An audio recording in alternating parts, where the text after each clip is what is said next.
भूतगणाधिसेवितं कपित्थजम्बूफलसारभक्षणम् उमासुतं शोकविनाशकारकं नमामि विघ्नेश्वरपादपङ्कजं। महागणपतये नमः। महासरस्वत्यै नमः। श्रुतिस्मृतिपुराणानाम् आलयं करुणालयं नमामि भगवत्पादशङ्करं लोकशङ्करं।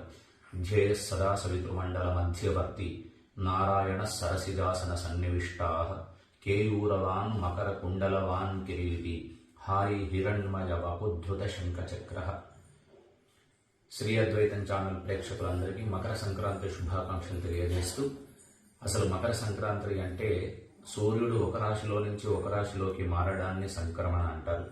అయితే కర్కాటక రాశిలో ప్రవేశించినప్పుడు దాన్ని దక్షిణాయనంగాను, మకర రాశిలో ప్రవేశించినప్పుడు ఉత్తరాయణ పుణ్యకాలంగాను మనం సేవిస్తూ ఉంటాం, పుణ్యకాలంగా భావిస్తూ ఉంటామని చెప్పేసి శాస్త్రాలు పురాణాలు మనకు చెప్తూ ఉన్నాయి. అటువంటి మకర సంక్రాంతి రోజున అసలు మనం ఏం చేయాలి అంటే 6 విధాల నువ్వులతో 6 విధాలుగా చేయాలని మనకు శాస్త్రకారులు నిర్ణయించినారు. తిలాస్నాయి తిలోద్వర్తి తిలహోమే తిలోదకే తిలదానాచ షట్తిల పాపనాశిని అని నువ్వులు వేసినటువంటి ఒక నీళ్లతో, అంటే ముందుగా నువ్వుల పిండిని కానీ నువ్వులను కానీ శరీరానికి పులుముకొని నువ్వులు వేసినటువంటి ఒక నీళ్లతో స్నానం చేయడం ఒకటి, భగవంతునికి దీపారాధన నువ్వుల నూనెతో దీపారాధన చేయడం 2, నువ్వులతో హోమము చేయడం, తెల్ల నువ్వులతో దేవతలకు తర్పణం, అట్లాగే నల్ల నువ్వులతో పితృదేవతలకు తర్పణం, నువ్వులతో చేసినటువంటి తీపి పదార్థాన్ని భగవంతునికి నివేదన చేసి భుజించడము అనేటివి, ఇవి 6 రకాలుగా చేస్తే మనం చేసినటువంటి పాపాల నుండి నిష్కృతి పొందుతామని చెప్పేసి మనకు శాస్త్రాలు చెప్తున్నాయి. అంతేకాకుండా మకర సంక్రాంతి ఎప్పుడైతే ప్రవేశిస్తుందో అది గ్రహణ కాలంలో ఉపాసన చేసుకునే వాళ్ళకి ఎంత యోగ్యాన్ని ఇస్తుందో అటువంటి యోగ్యతను మకర సంక్రమణ మనకు అందరికీ ఇస్తుంది.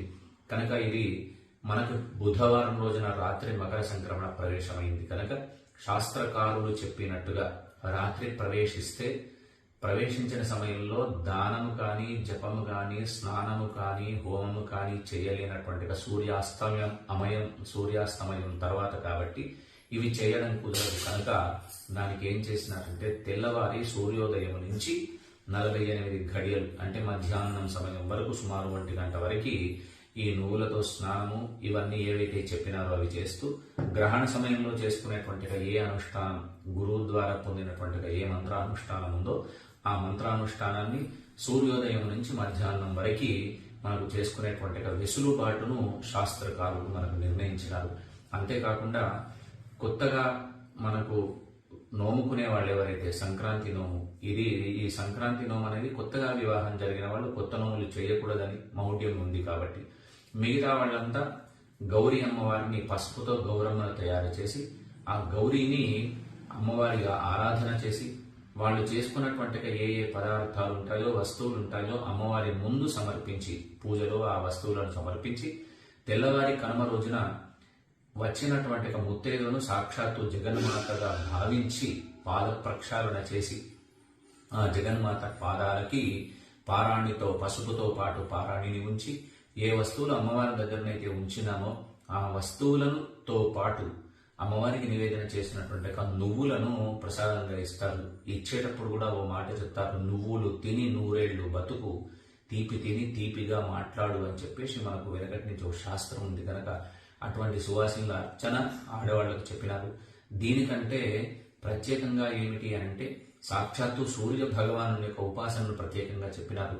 ఎందుకంటే జగద్రక్షకుడైనటువంటి సూర్య భగవానుడు లోకంలో కనిపించే దేవతలు 2. దానిలో ఒకటి సూర్య భగవానుడైతే ఒకటి చంద్రుడు. సూర్యుడికి సంబంధించిన పండుగగా సూర్యోదయానికి పూర్వమే లేచి ఆడవాళ్లంతా ఇంటి ముందు కళ్ళాపులు చల్లి రంగురంగుల అలంకరణల చేత ముగ్గులు వేసి ఆ సూర్యునికి స్వాగతాన్ని, ఉత్తరాయణ పుణ్యకాలంలో స్వాగతాన్ని తెలుపుతూ ఉంటారు. కనుక ఏదైతే దక్షిణాయనం ఉందో ఆ దక్షిణాయనాన్ని ఉపాసనా కాలంగా, ఉత్తరాయణాన్ని శుభకార్యాలు నిర్వర్తించుకోవడానికి యోగ్యతగా తెలిపి ఉన్నారు.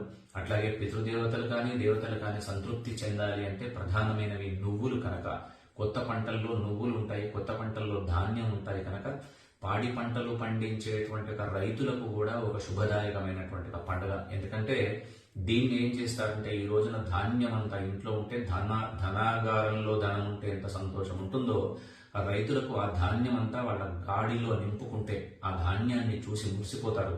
అందుకని పశుపక్షాలకు ఇచ్చేటువంటి ఒక ప్రాధాన్యత కూడా ఇస్తూ పశువులను మన ఇంట్లో ఉండేటువంటి ఒక పశువులు అంటే ఆవులు కావచ్చు, లేదా బర్రెలు కావచ్చు, లేదా వృషభాలు ఎద్దులు కావచ్చు, వాటన్నింటినీ శుభ్రంగా స్నానం చేయించి వాటికి అలంకారం చేసి కూడా పండుగ జరుపుకునేటువంటి ఒక సాంప్రదాయం ఉంది.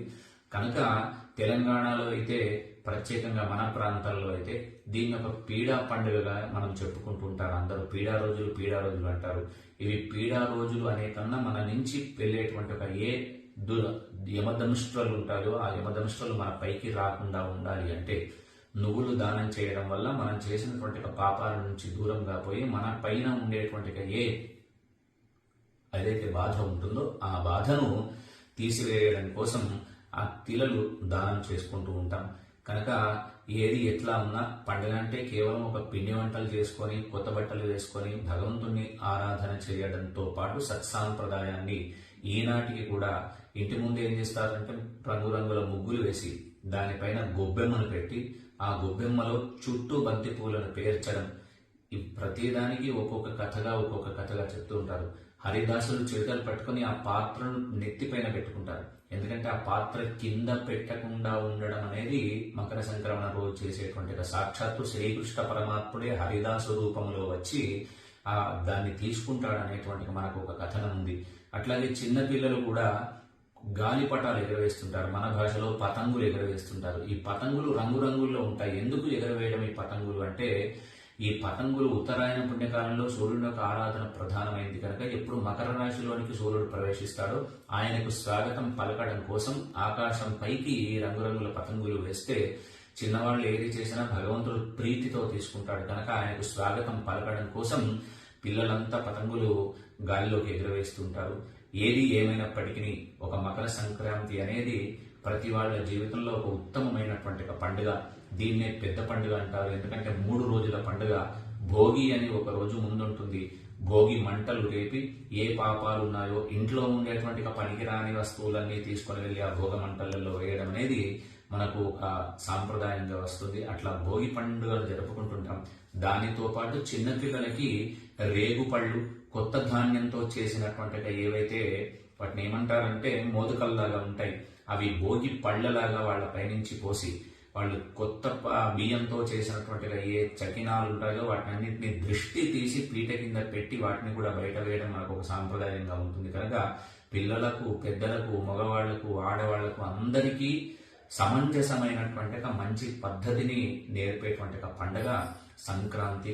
జీవితాలలో కొత్త కాంతిని నిలిపేటువంటి ఈ మకర సంక్రాంతి అందరికీ ఆరోగ్య భోగభాగ్యాలు ఇవ్వాలని, ప్రత్యేకంగా సూర్యుని ఆరాధన చెప్పడంలో ఆరోగ్యం భాస్కరాదిచ్చేదని, ఆరోగ్యం ఉంటే సమస్తం ఉన్నట్టుగా మనం భావిస్తాం కనుక అటువంటి ఆరోగ్యమైనటువంటి స్థితి ఆ సూర్య భగవానుడు తన రథం కూడా ఇప్పుడు మనకి ఏమిటంటే మాఘమాసంలో వచ్చేటువంటి రథసప్తమి రోజు ఆ రథం కూడా తిరుగుతుంది, ఉత్తరం వైపు తన రథం తిరుగుతుంది. కనుక ఆ విధంగా తిరిగినటువంటి రథసప్తమి రోజు సూర్య భగవాను ఎట్లయితే ఆరాధన చేస్తామో మకర సంక్రాంతి రోజు కూడా ఆరాధన చేయడం, వీలైతే నదీ స్నానం చేయడం, దానం చేయడం, జపం చేయడం ఇవన్నీ ప్రధానంగా చెప్పినారు. మన ఉత్తమమైనటువంటి జన్మ మానవ జన్మ కనుక ఆ జన్మను సార్థకం చేసుకోవడం కోసం భగవంతుడు అనేక రూపాలు, అనేక మార్గాలు తెలిపినాడు. అటువంటి వాటిల్లో మకర సంక్రమణ కూడా ఒకటి ఉంది.